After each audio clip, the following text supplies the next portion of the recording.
Én egy körbe vagyok. Azért választottam ezt a karaktert, mert kicsi vagyok. És a ruhát 3 hét alatt csináltam meg. A fegyvert.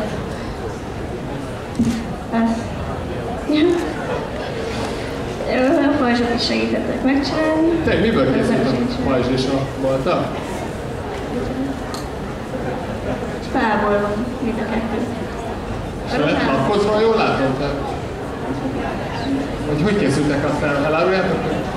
Hát körbe lett vágva, utána pedig meg lett hajlítva.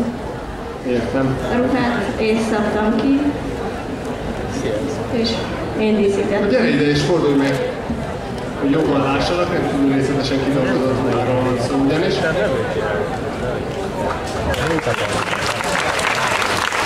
Gondolom, jó több, ami ugye hosszasan mindenképp hozzá. És akkor meg kell még téged is egy pár szó. Én egy állatnak öltöztem,